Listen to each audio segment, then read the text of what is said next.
Today on Trucks, we're going to turn our stock Chevy pickup truck into a sinister Silverado by bolting on a 6-inch lift kit as well as some new wheels and rubber. After that, we'll take a look at a classic ride from Dodge, the '79 Lil Red Express. Then it's time to roll Wicked Willys back into the shop for a complete cooling system upgrade. That's all today on Trucks.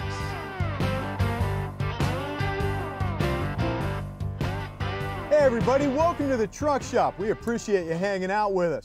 Today we're going to take a '99 Silverado and give it some elevation as well as new wheels and rubber. But hey, that's only the beginning of what we have in mind for this big old Chevy that from here on out is going to be known as Project Sinister Silverado. Now, one of the biggest projects to strike fear in the heart of the do-it-yourselfer is a lift on an independent front suspension. Now granted, there's more work involved, but the benefits, as we'll show you, are definitely worth it. One of the biggest benefits being, of course, more ground clearance under the body.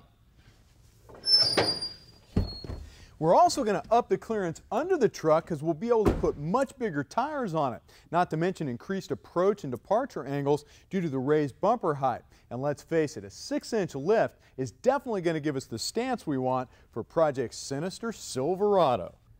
Now we're going to do this with Superlift's brand new 6-inch lift. Now I know this looks like a lot of parts, but don't panic. We're going to show you where it all goes here in a minute. Now the kit comes with new shocks, cross members, skid plates, shock hoops, a whole bunch of drop brackets, as well as a brand new front drive shaft. The first thing we need to do to make room for all the new hardware is get the brake calipers off. Now the good news about this is that you don't have to disconnect the brake hoses, which means you won't have to rebleed your system when you put it all back together. It's also a good idea to use wire ties to keep the caliper up out of the way. Just make sure you aren't pinching or stretching the hoses. Also, don't forget to disconnect the ABS wire. Now you may have noticed that our front suspension doesn't use coil springs. It's got torsion bars instead. Now they run from the adjuster here in the back up to the lower control arm. Now by turning this adjusting screw, you change the amount of twist on the bar, and that changes your torsional load on your front suspension. Now for those of you that think that you can come back here and just crank up your torsion bar and get the kind of lift you want, forget it. That's not the way to do this properly. Now to put this kit on, these torsion bars need to come out, so we're going to mark them first. Then back out the adjusting screw. Using this torsion bar tool, you can take out the adjustment stop and then unload the bar. Slide the torsion bar forward and pull the adjusting arm out of the cross member. Finally, unbolt the cross member and get it out of the way.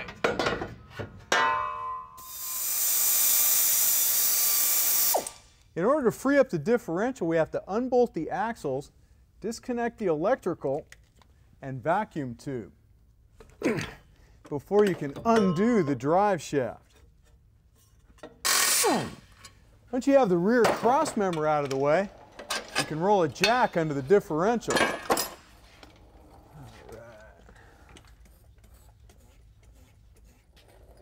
Unbolt it and roll it out.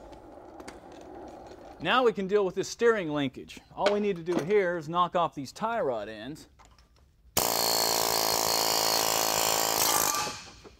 Now remove the center link assembly from the pitman arm and the idler arm.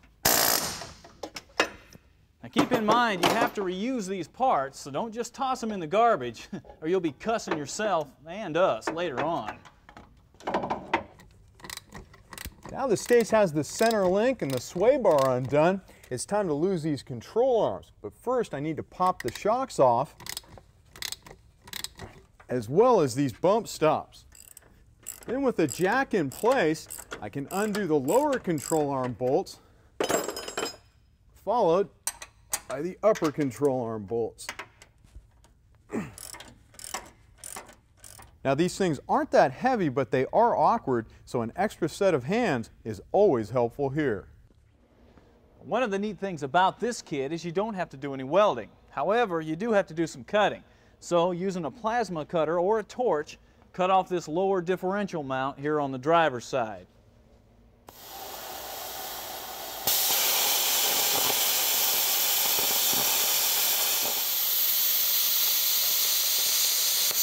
After that, cut out the cups for the bump stops and grind them down.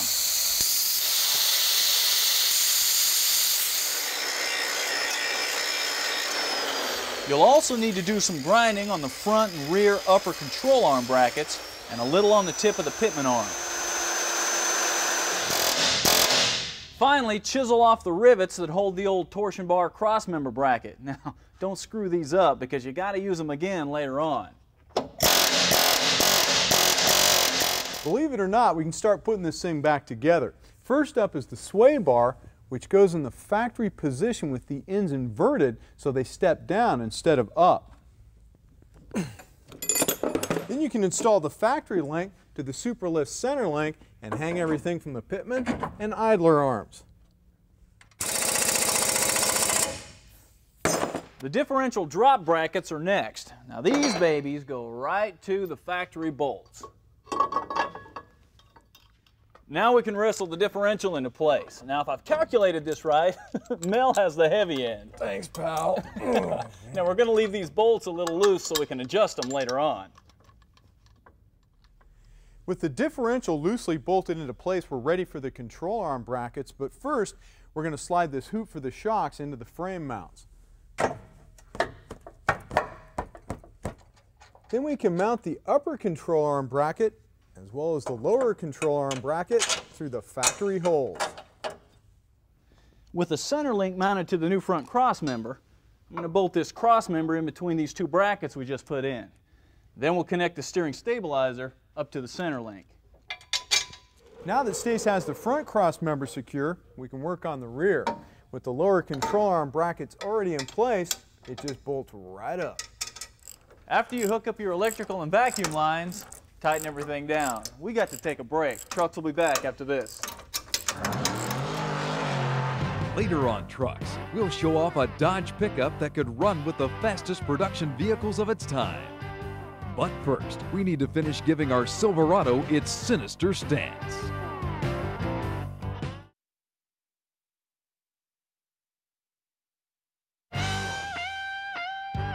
Just can't get enough of trucks? Check us out online at truckstv.com.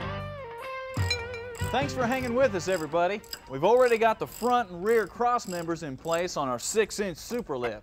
Now we're starting to mount the upper and lower control arms. As you can see, they go right up to a factory location. The only difference is they're 6 inches lower.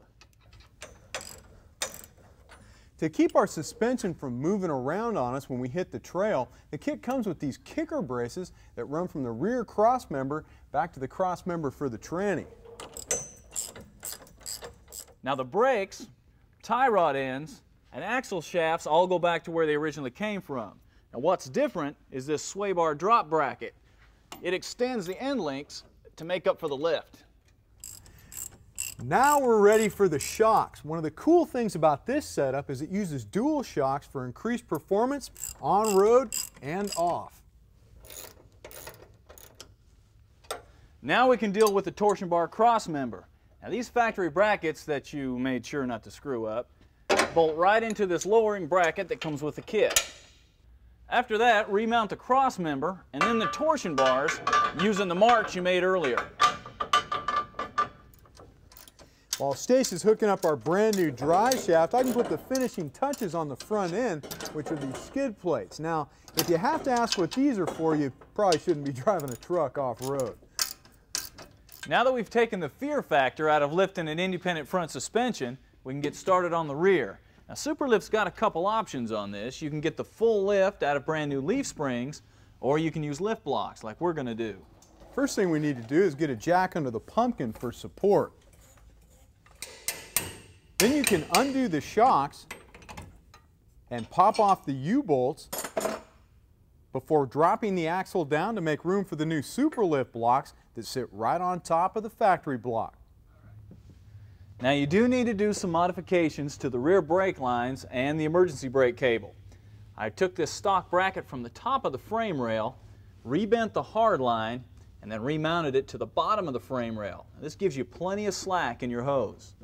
For the emergency brake cables, Superlift supplies a drop bracket that bolts right to the factory holes. All we have left to do back here is jack up the rear end to seat the blocks slide on the new U-bolts, and tighten them down. Then we're ready for our shock upgrades. Bottom line, the rear install is much easier than the front, whether you're going with blocks or leaf springs. Of course, now that we have our lift installed, it really won't do us any good without the right wheel and tire combination. And since we don't want the tire popping off the rim when we air down for the trail, we had Champion Wheels install this set of B-lockers on these really cool centerline billet thrust wheels. They cut off the outer rim, and then they weld on a new rim that the tire bead lays against. Then bolt on the outer ring. Now this sandwiches down on the rubber, and there is no way that thing's going to come off that rim. Now, since we named our '99 Chevy Sinister Silverado, we couldn't run just any old tire. So we're going to go with Mickey Thompson's brand new evil-looking 35 13.5 Baja Claws. Well, there's no doubt our Chevy's got a whole new attitude now. But keep in mind, this is only Chapter 1 of Project Sinister Silverado. For the rest of the story, you'll just have to keep watching trucks. Don't go away, we'll be right back.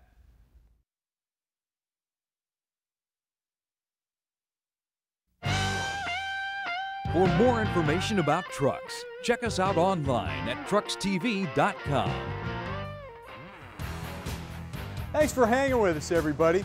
You know, back in the late 70s, muscle cars had been reduced to mere memories. Government regulations had choked out the horsepower, and high-compression big block engines were pretty much history. However, light trucks, for the most part, were exempt to these rules. So, in one last effort, Dodge decided to take advantage of this. Now, it only lasted for a couple years, 78 and 79, but the Lil Red Express will always be part of automotive history. And the owner of this little slice of Americana is Larry Webb from Athens, Tennessee. Dodge only produced a little more than 7,000 of these trucks in its 2-year run, and this one here only has 47,000 original miles on it. Now, the first thing that catches your eye on the Lil Red Express are these side stacks. And they're not only factory, but they're also functional. They have a stainless cover to keep from burning your hands, and the mufflers are right under the doors, and they run up to a set of headers that are bolted up to a 360 cubic inch small block. Now that pumps out 225 horse at the rear wheel, which made this rig the fastest production vehicle on the road in 78 and 79. And yes, that does include the Trans Am as well as the Vet. Another thing that's impossible to miss on this ride is the badging on the door. Let's just say there was no doubt what you were driving off the lot here. The interior is pretty Spartan by today's standards with a bench seat and no headliner, but it did have everything you need, including full instrumentation as well as wood graining on the dash and doors. The beds on the Express only came in a step side. They were just begging to be stuffed with some big old fat tires. Looks like we're going to have to talk to our friend Larry about some upgrades back here.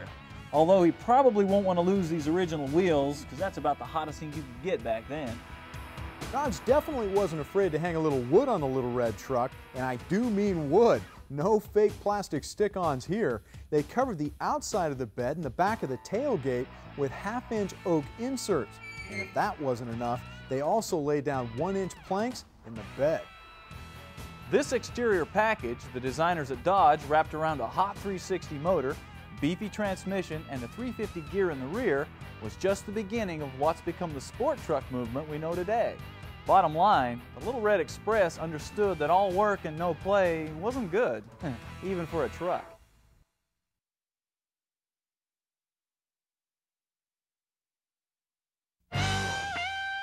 If you want more trucks, check us out online at truckstv.com. Welcome back, everybody. You know, nothing can ruin a trail ride quicker than a motor that overheats. And let's face it, if you're running up a steep incline 2 or 3 miles an hour, hot summer sun beating down on you, a lot of horsepower under the hood, overheating can be a problem, especially if you've got an inferior cooling system. We're going to avoid that disaster with Wicked Willys by using a complete system we got from Evans Cooling. Now, you can change out a radiator or a thermostat, but don't kid yourself. The best results always come from a complete system. This one comes with the radiator, water pump, thermostat, as well as Evans waterless coolant. Now don't worry, your ears are not playing tricks on you. This is in fact a waterless system, and that's got some definite benefits that we'll talk about later on. Now in a water-based system like our Mopar here, 30% of your coolant runs out of this bypass and right back into the hot motor. It never makes it to the radiator. Now with the Evans system, this bypass is plugged, so all the coolant runs right through the radiator. Speaking of that radiator, we had Evans build us an all-aluminum replacement for our Stalker, and as you can see, it has all the stock measurements. Now, one of the biggest advantages to aluminum as opposed to copper or brass is you have much bigger tubes inside, which gives you better flow. Now, the thermostat's also uniquely designed. As you can see, it has these small little vent holes that allows the air to escape when you fill up the system. Now, the new water pump's also been massaged a bit. It's got a different sized impeller with this backing plate for greater flow. They also add an air bleed screw so you can release trapped air inside the impeller cavity. Of course, this orange House of Color paint is our own touch. A common problem you run into when doing a motor swap is you don't always have enough room for a mechanical fan. So we went to Flexolite and picked up this electrical compact dual fan that you can hook up to a thermostat or a manual switch in the cab. This setup also bolts right up to the radiator. But before we can install the fans, we need to deal with the problem of radiator hoses. Now in any kind of a custom application, the only way to go is with these Cool Flex hoses that we got from Total Performance. Now they're made out of seamless copper tubing that's been chrome plated. Now you just take a hacksaw and cut them to the length that you want and then bend them to whatever shape they need to be. Then you finish them off with these really cool end clamps. These are also available for heater hoses. Now, once we have the system completely sealed, we can give Wicked Willys a drink of this waterless coolant. This stuff has a boiling point of more than 350 degrees at zero pressure, and in freezing temperatures it shrinks, which makes cracking a block impossible.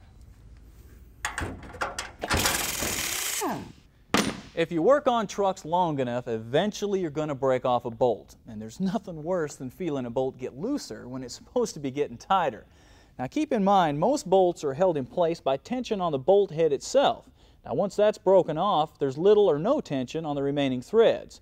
So before you reach for an easy out and a drill, grab yourself a small punch and a hammer. Tap around the outside of the broken off piece. You should be able to back it out.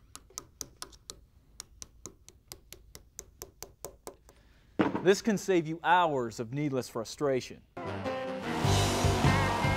A burnout was actually designed to serve a purpose other than just pure crowd pleasure and smoky skies. In the early days of drag racing, drivers discovered getting heat in the rear tires actually made for a better launch, which meant better E2s.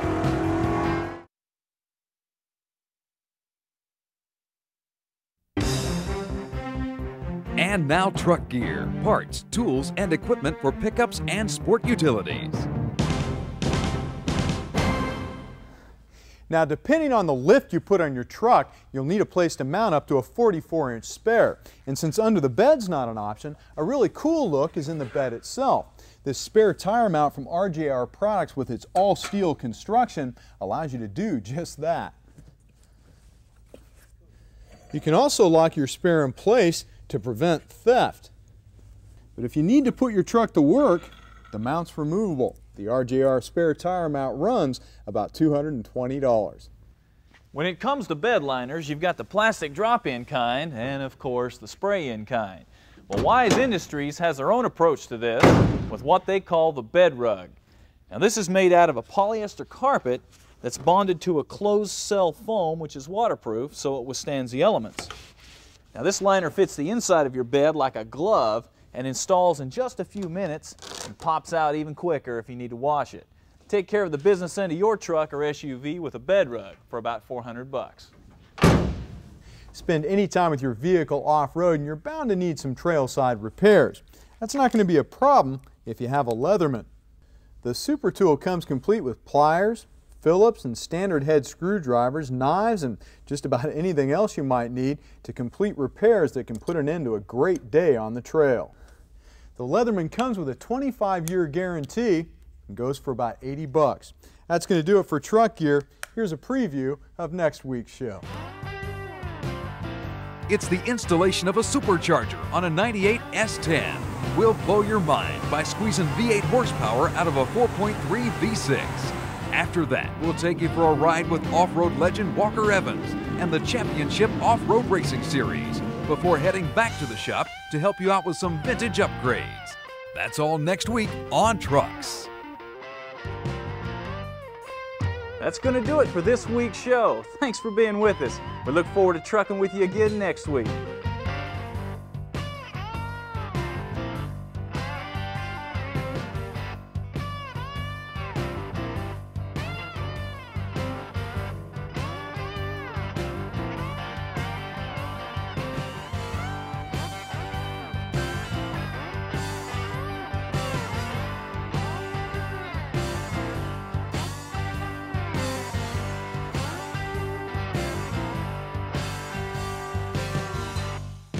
Trucks is an RTM production.